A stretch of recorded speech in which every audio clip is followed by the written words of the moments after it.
जितने भी यहाँ पर संत हैं, सज्जन वृंद हैं, सबको सिए राम मैं सबहि जानी, करहूँ प्रणाम जोर जुग पानी, इन भाव के साथ में सादर प्रणाम करते हुए आइए इस दूसरे कांड, अयोध्या कांड।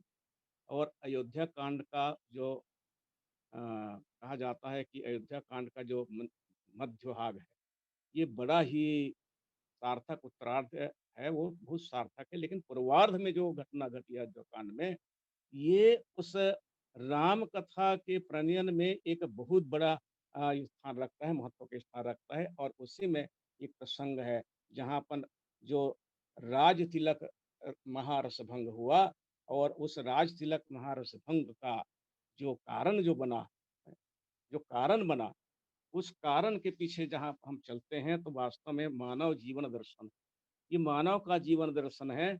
और इस जीवन दर्शन में पाते हैं कि वास्तव में जो मानसिक जो वृत्तियां हैं, ये कितने हमें दबोच लेती है। और दबोच लेती हैं, उसका मुख्य कारण है हमारा हमारा मन, हमारी बुद्धि और हमारा चित्त। ये तीनों की जो शुद्धता की बात की रामचरितमानस में की जाती है। आइए इस दोहे के माध्यम से हम उस मन के विज्ञान का आ, आनंद लेंगे, चित्रण करेंगे।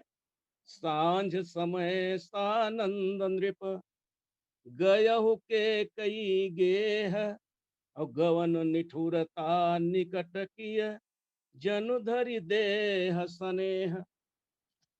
वाच्यार्थ इसका है कि राजा दशरथ सांझ के समय, राजा दशरथ है यहाँ पर, सांझ समय सानंद नृप, संध्या के समय, संध्या समय आनंद से विभोर होकर के राजा दशरथ कैकेयी के गेह में गए। तो कैकेयी के गेह गए, मेह नहीं गए अभी। और गवन निठुरता निकट किया, एक उपमा देते हुए तुलसी जी कहते हैं कि गवन निठुरता निकट, निष्ठुरता के निकट, निर्दयता के निकट गए। कौन? राजा दशरथ। अब कैसे गए? तो लिखते हैं कि किय जनु, जनु उपमा अलंकार, उत्प्रेक्ष अलंकार, मानो, मानो, मानो साक्षात स्नेह है। स्नेह, स्नेह है, वो संहत रूप धर करके निष्ठुरता के पास चले गए। तो किसके निष्ठुरता के पास चले गए, ये आगे जो इसका पलवन होगा। तो यहाँ पर इसका शाब्दार्थ है कि संध्या के समय राजा दशरथ है, वो आनंद पूर्वक रानी के महल की ओर गए।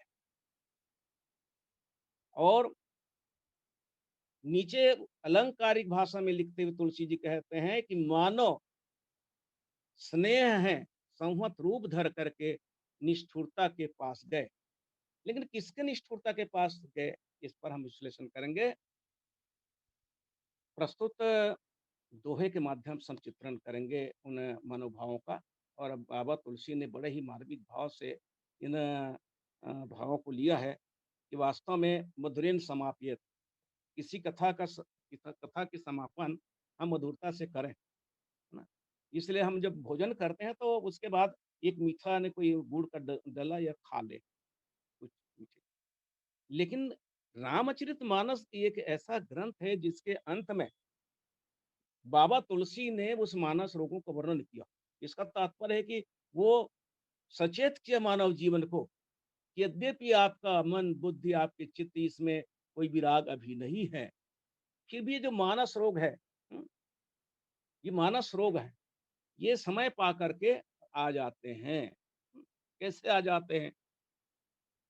जिस प्रकार से एक खेती करने वाला किसान है, ये खेती करने वाला किसान है, वो जब धान बोता है, लेकिन जो सामा बदौर और करगा ये बोता नहीं है, लेकिन वो कमबख्त करके उपयुक्त जलवायु पा करके पुनः आ जाते हैं। ठीक इसी प्रकार से हमारे सत्कर्म की खेती में कभी-कभी ऐसे हैं कि जो विकृत कर्म के ये जो अ, कुविचार के जो करगे हैं वो जग जाते हैं। इसीलिए कृषि निरावहि चतुर किसाना जिमि बुध तजहि मोह मद माना। बाबा तुलसी के सांकेतिक अर्थ है कि हम इन मनोविकारों से सचेत रहें, क्योंकि ये कभी भी हमको हमारे बुद्धि के अंदर ये आ सकते हैं। इसलिए सुमति कुमति सबके उर रहे। सुमति और कुमति ये दोनों सभी ये हृदय में रहते हैं और कभी हम कुबुद्धि की ओर चले गए क्योंकि उसकी चाबी एक ही है, बुद्धि रूपी चाबी।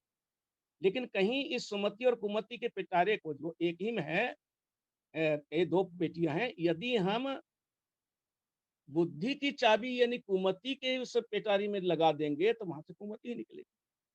ठीक यही है। रानी कैकेयी के उस हृदय की पिटारी में सुमति और कुमति दोनों थी। लंग वहां पर मंथरा ने कुबुद्धि से उस रानी के कुमति रूपी वो जो पिटारी उसको खोल दिया रानी के सामने।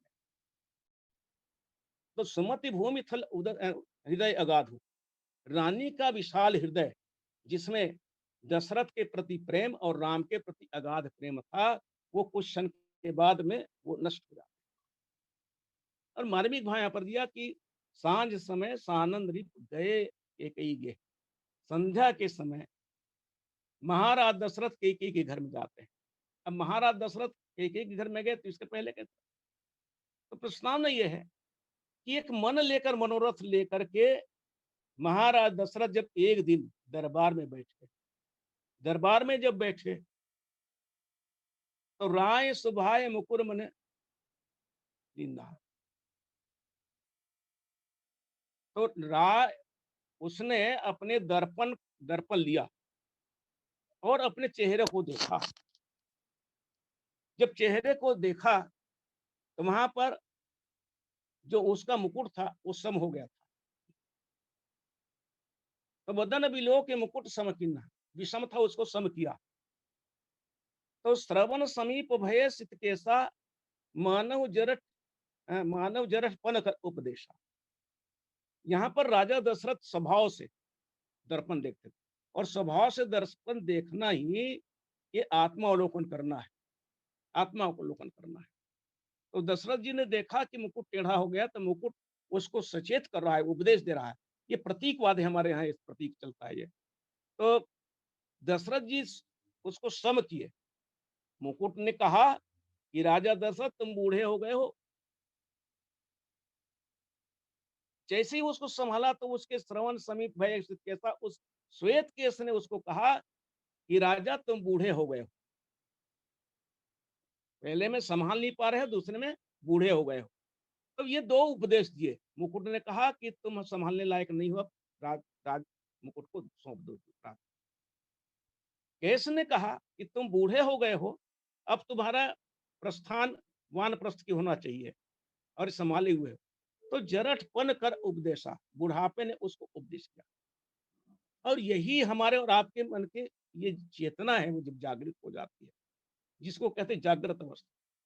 राजा दशरथ के मन, बुद्धि और चित्त सभी जागृत हो जाते हैं, विवेक जागृत होता आता है और वो फिर गुरु के पास चलते हैं। और जब कभी भी इस निर्णय लेना हो अच्छे के लिए तो वहां पर गुरु के पास जाना चाहिए, बगैर गुरु काम नहीं करना। दशरथ जब गुरु के पास गए तो गुरु जी ने भी कहा कि सुदीन सुमंगल हो ही तब, है ना? जब राम हो ही उराज।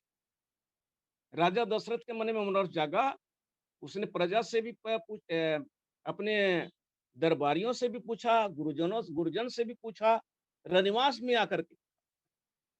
हुँ, और इसी मनोरथ को लेकर के उसने राज तिलक की, राम के राज तिलक की, राम राज की कल्पना करते हुए, और यही मन का राज नहीं चाहिए, बुद्धि का राज नहीं चाहिए, नहीं चित्त का राज चाहिए, आत्मा का राज चाहिए, आत्मा का। और ही आत्मा का राज ही राम राज है। क्योंकि सीता शांति समानिता आत्मा राम विराजते।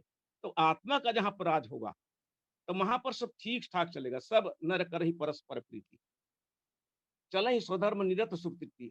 जहाँ पर हम प्रेम का साम्राज्य चाहते हैं, एक स्वराज चाहते हैं, तो वहाँ पर एक दृश्य खींचा गया चित्रकूट में, है ना?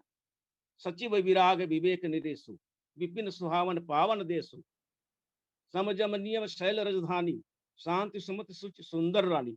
एक ऐसे साम्राज्य का वर्णन किया गया जहाँ पर राम राज्य।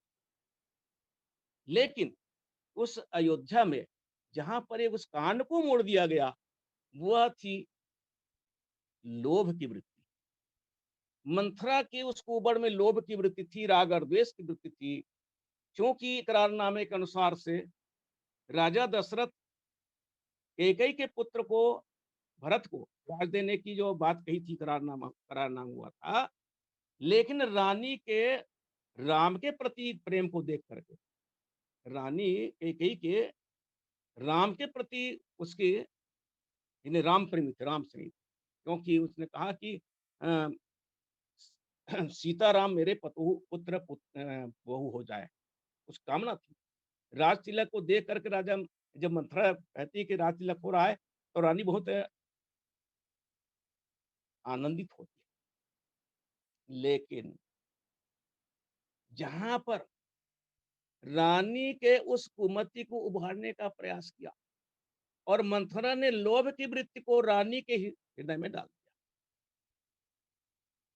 अश्वपति की लड़की कैकेयी क्रिया की वृत्ति है, और क्रिया कई कई हुआ करती है। जहां पर वो ज्ञान और ज्ञान से सन्निहित हो क्रिया, तो वहां पर वो सद्मार्ग की ओर चली जाएगी। लेकिन वहीं पर अज्ञान से सन्निहित क्रिया हो जाए, तो सन्मार्ग की ओर नहीं जाती है। यही कुमति कुबुद्धि है। तो यहाँ पर कैकेयी है, वो कोप भवन में गई हुई है। महाराज दशरथ सबसे सलाह लेकर के राम के राज्याभिषेक की सूचना देने के लिए पहले रानी के महल में, कैकेयी के महल में जाता है। अब वो सांझ के समय, शाम का समय है, संध्या वंदन का समय है। इसके साथ ही जैसे ही वो होता है तो प्रदोष हो जाता है, प्रदोष काल आता है, तो संध्या वंदन करना चाहिए, भजन पूजन की ओर आना चाहिए। दूसरे संध्या जो है, ये विभिन्न व्यंजना है इसमें। जैसे संध्या हो गई तो किसान है वो खेत से आता है, गृहिणियां है चौका चूल्हा करती है, विदेश गया हुआ देश आता है। ठीक, एक क्रियाएं होती हैं। संध्या हो गई, पंडित है संध्या वंदन करता है, हवन करते हैं, पूजन करते हैं।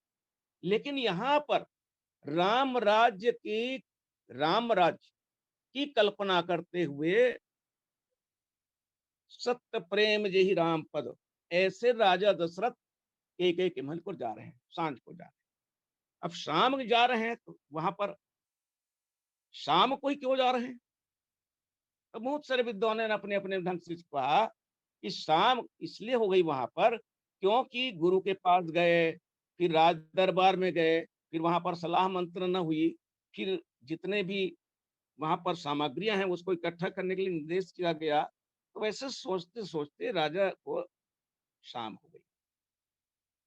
अब शाम हो गई तो कैकेयी के घर भवन में गई।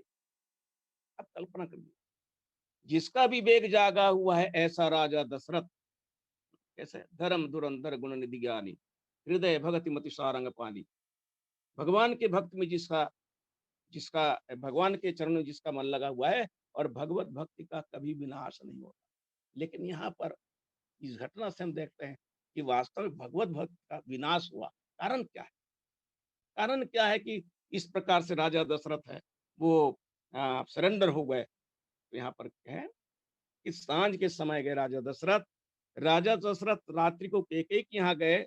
मंथरा के भड़काने के कारण ही कैकेयी की जो वृत्तियां जागी, पहले नहीं थी, कैकेयी में सुमति थी, लेकिन पिता का जो संस्कार था अश्वपति, चंचल स्वभाव, और यही क्रिया में होती है, ज्ञान क्रिया और उपासना।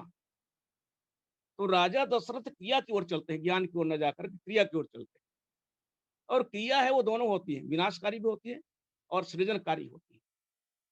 यहाँ पर क्रिया की दिशा है वो विनाशकारी हो रही है, और उसका कारण है वो कुमति का होना। तो कुमति किससे आई? वही कौन न कुसंगति पाई नसाई। तो कौन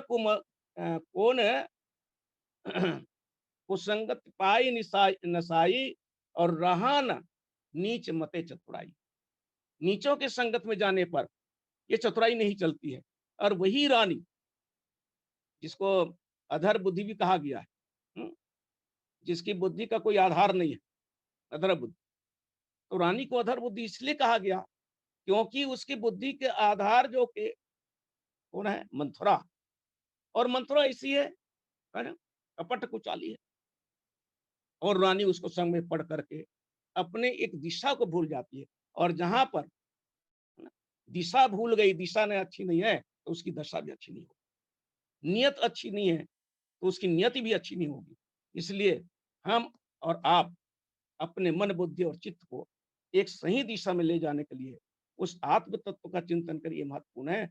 और रानी कही है वो चाहती थी राम का राज्य हो, लेकिन कुसंग में पढ़कर उसकी बुद्धि बदल गई।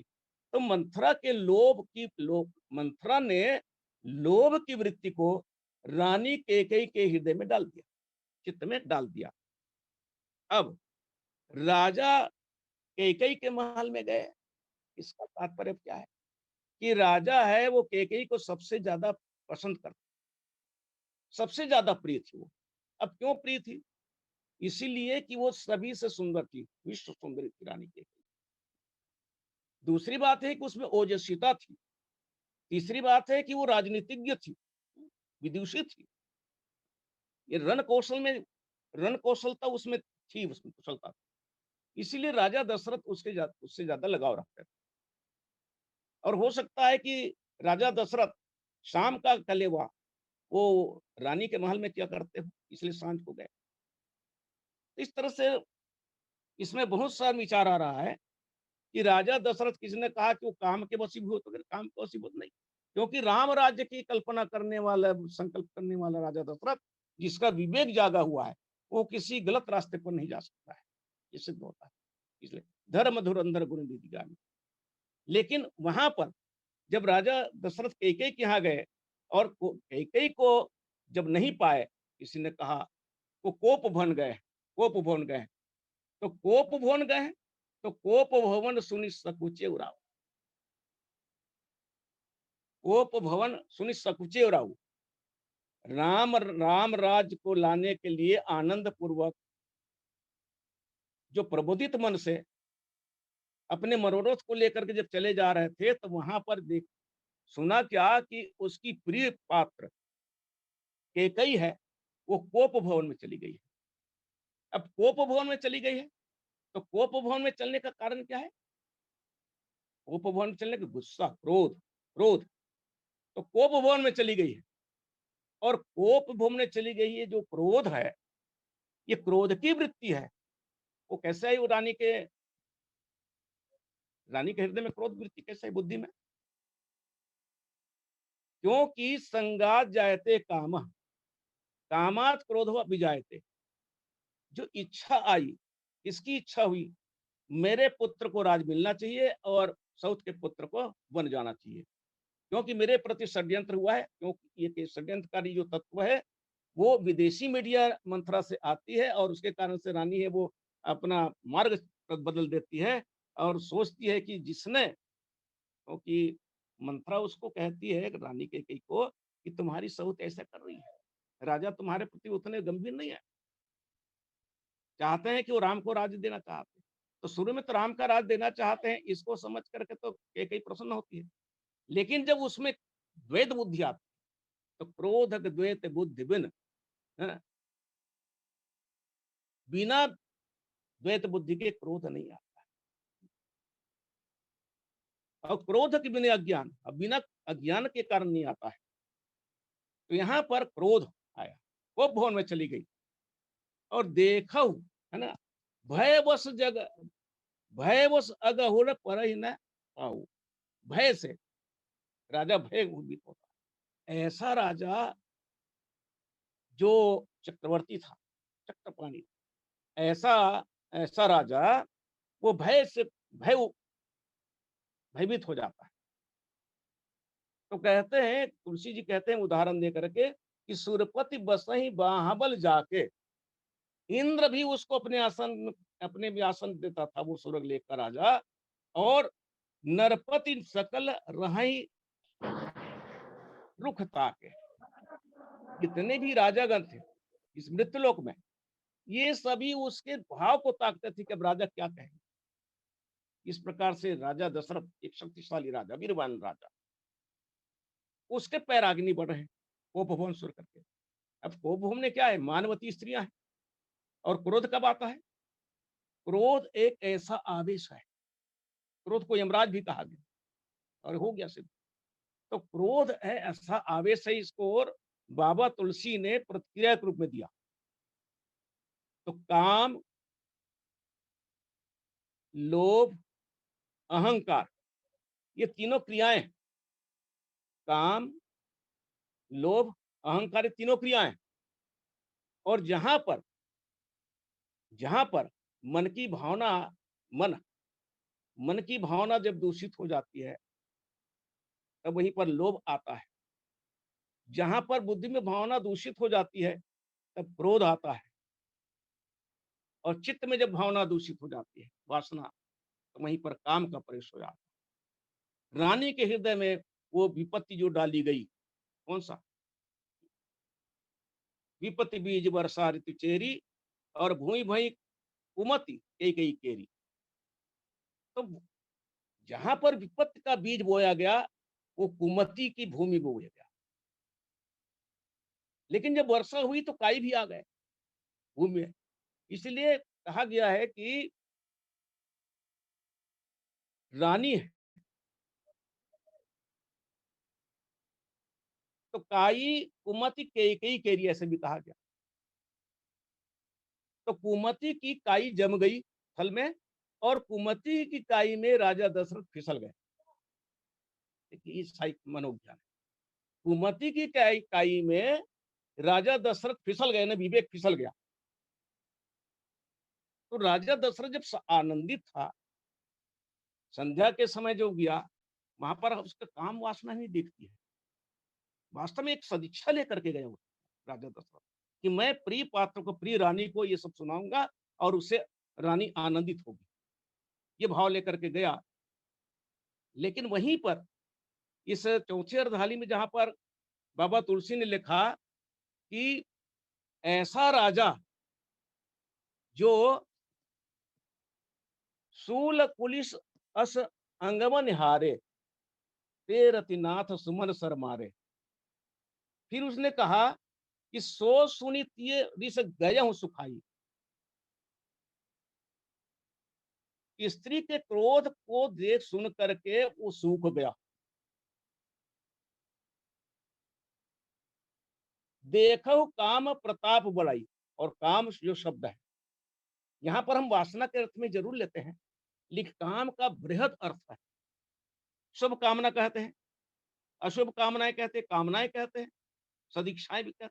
तो कामना तात्पर्य है कि वो ऐसे वृत्ति जिसके कारण से सृजनता की ओर बढ़ते हैं। लेकिन वहीं पर कामना यदि वासना के रूप में आ जाए, आसक्ति के रूप में आ जाए, तो उसका जो स्वरूप है वो विकृत हो जाता है। और जहां पर काम विकृत होता है, क्रोध विकृत होता है, लोभ विकृत होता है, वहां पर उसका नाश होना इसीलिए। और इसका मुख्य कारण होता है आसक्ति, मोह। और मोह आसक्ति है। रानी कैकेयी की जो आसक्ति है वो भरत के प्रति आ गई, राम के प्रति आसक्ति। इसलिए रामराज्य की स्थापना में निर्विरोध होना था। भगवान राम ने अपने राज्य को स्वीकार इसलिए नहीं किया क्योंकि वहां पर दो वीटो पावर ऐसा है, मंथरा और कैकेयी। मंथरा और कैकेयी के दो वीटो पावर से, उस लोट से राम राज्य भंग गया। लक्ष्मण ने कहा भी कि सब आपको सपोर्ट कर रहे हैं, आप राम राज्य लीजिए, लेकिन नहीं। सब नर करहि परस्पर प्रीति, जहां पर सब प्रेम करे, कोई विरोध ना हो, तब मैं स्वीकार करूँ। तो कैकेयी ने राम राज्य, भरत राज्य देने के लिए राजमार्ग पर, राज इसमें दरबार पर लगे हुए उस मधुमक्खी के छाते से मधुरस निकाल करके भरत को देना चाहा। तो भरत को देना चाहा, ठीक है, भरत को देना चाहा, लेकिन भरत को देने के पीछे यदि झाड़ लिया जाए तो दोबारा मधुरस प्राप्त किया जा सकता है, क्योंकि मधुरस छाते और लगेंगे, तो दोबारा रामराज प्राप्त किया जा सकता है। तो वहां पर उतना उतना भयंकर स्वरूप नहीं दिखाई देता है कुमति का, लेकिन यहाँ पर जो कुमति दिखाई पड़ रही है उसका स्वरूप है बड़ा विकराल है। कैसे विकराल है? विकराल ये है कि दीख, वो देखते हैं कौन? देखते ये हैं कि रानी वहां पर गई हुई कोप भवन में, और कोप भवन में देखें तो देखिए आगे दीख जरहि रिस भारी, आगे दीख जरहि रिस भारी। तुलसी लिखते हैं कि जब देखते हैं तो उसका जरीस है, क्रोध है, वो जला रहा है, क्रोध से जल रही है रानी। तो रानी क्रोध से जल रही है, तो क्रोध का स्वरूप बताते हुए तुलसी ने कहा कि क्रोध क्या है? क्रोध पित्त नित्य छाती जा रहा, क्रोध है वो छाती को जा रहा। लेकिन और यहां पर देखिए,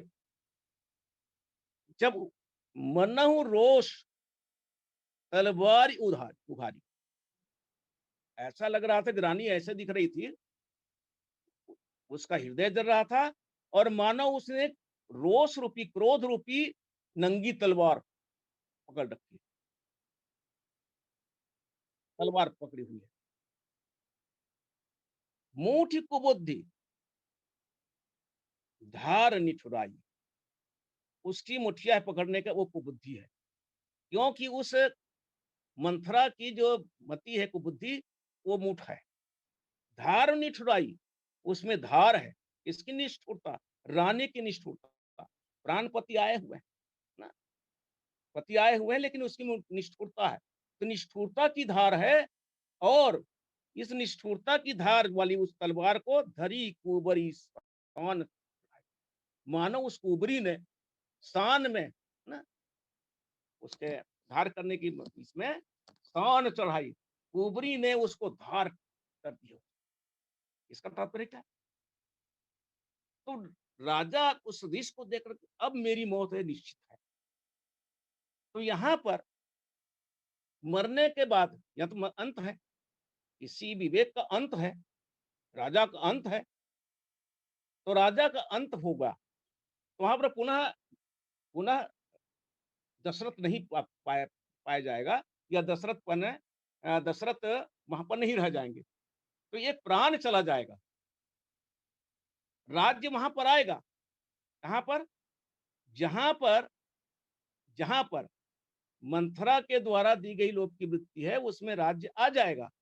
लेकिन जहां पर क्रोध है, और क्रोध ऐसे जो नंगी तलवार की वहां दिखाई पड़ रही है, और ऐसा देख करके, उस निष्ठुरता को देख करके स्नेह के रूप में गया हुआ राजा है, वो सूख हो जाता है, स्नेह सूख हो जाता है।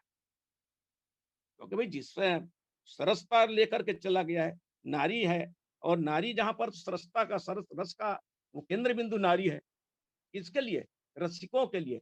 तो सांझ का समय है, रसिकों के लिए, वो सुमुखियों के या अपने सुंदर स्त्रियों के मुख को देखने के लिए वो सांझ को जाते हैं। इसलिए चंद्रमा का मुख कहा गया उसके मुख को, स्त्रियों के। तो यहाँ पर राजा दशरथ का जो है, राम चंद्र चकोर है, वो काम चंद्र चकोर हो गया, ऐसा किसी ने उसकी उपमा दी। तो इसको देख करके बड़े बड़े विद्वानों ने, या तुलसी की भाषा जहां पर है, कि देखो काम प्रताप बड़ाई। तो काम की जो महानता है, काम का प्रताप है, इसको ऐसा क्यों कहा? क्योंकि अंत पुलिस अस्यंग निवारे, जो भाला बर्छी और जिससे वज्र से भी भार को सह लेते थे, उसके भार को सह लेते थे, वो राजा दशरथ ते रतिनाथ सुमन शर्माले, जिन्हें काम के उस पुष्प बाण से मारा गया। तो काम के पुष्प बाण को अभी तक अभी तक काट नहीं सके, ब्रह्मा भी काट नहीं सके, शंकर भी काट नहीं सके, राम भी नारद भी काट नहीं सके, है ना? कहीं नारद कर काम या पारा। तो काम की यहाँ पर विवेचना करते हुए तुलसी जी ने लिखा कि जो काम की वृत्ति है, ये सबसे, इसलिए कहते हैं सेनापति काम आदि भट्ट, प्रधान जो सेनापति वो काम है, और काम को जीत जाए, इसलिए मेघनाथ पश्चिम द्वार रहा बलवाना, और मेघनाथ तह करे लड़ाई। और पश्चिम द्वार सूर्य के अस्त का द्वार है, जो मई से, तो सूर्य जब अस्त होता है तो सांझ, तो सांझ समय से लेकर के उसकी तुलना क्यों गई काम की? तो क्योंकि काम की वृत्तियां है वो सांझ को आती है। तो राजा दशरथ यहाँ पर श्रम को पूरा करके गए, काम की वृत्ति से नहीं गए, ऐसा बहुत से संतों ने कहा। अब ये कहते हैं कि राजा सूख गया, काम की वासना जगी, तो देखो काम प्रताप बढ़ाई। लेकिन वहीं पर आप देखिए, जीना ही विरची कर भय हो विधाता, बड़ भय हो विधाता। किसको रच करके? तो किसको रच करके गए? ये है कि जीना ही विरची बड़ भय विधाता, और महिमा अवधि राम पितमाता। ब्रह्मा जी ने जिसकी रचना की और अपने को धन्यवाद समझे, इसको अवध, अवध और वहां के राम के माता पिता, जिसने राम को सामने लाया। तो राम जैसे पुत्र को सामने लाया जो विश्व कल्याण के लिए यहाँ हुआ है, ऐसे माता पिता की बड़ाई ब्रह्मा जी भी करते हैं। लेकिन यहाँ पर उस दशरथ की भर्सना हो गई, उसको कामी मान लिया गया। देखो काम प्रताप बड़ाई। और ऐसे राजा दशरथ, इंद्र भी उसकी सराहना करते थे, राजा लोग उसकी बात माना करते थे। ये सभी सभी के सभी जो उसके अनुचर की बात चलते थे, ऐसा राजा दशरथ कामबान से बिंद हो गया। तो कामबान से बिंद हो गया, लेकिन राजा दशरथ के इस भाव को लेकर के तुलसी ने, जैसे मानस सरोवर में कहा, है ना, यही जगह कामन चावन जी, काम है वो किसको नहीं नचाता है। तो काम की तुलना सांप से की गई और क्रोध की तुलना आग से की गई। ये दो विकार है। काम की, किसी की इच्छा पूरी नहीं होने पर क्रोध आएगा, किसी के लोभ की वृत्ति पूरी नहीं हो पर क्रोध आएगा, अहंकार पर चोट पड़ेगी तो क्रोध आएगा। इस प्रकार से काम, लोभ और अहंकार, ये क्रियाएं कही गई, और जो क्रोध है वो प्रतिक्रिया की गई। लेकिन काम, क्रोध, लोभ को त्यागने की जो आज हम लोग बार बार ये कहते हैं, काम त्यागिए, क्रोध त्यागिए, लोभ त्यागिए। यदि काम त्याग दिया जाए तो क्रिएशन कहाँ होगा? और काम की तुलना पुरुषार्थ से की गई। यहाँ पर जब उसकी भावना ही कुछ होता है, इसलिए काम क्या है? मन की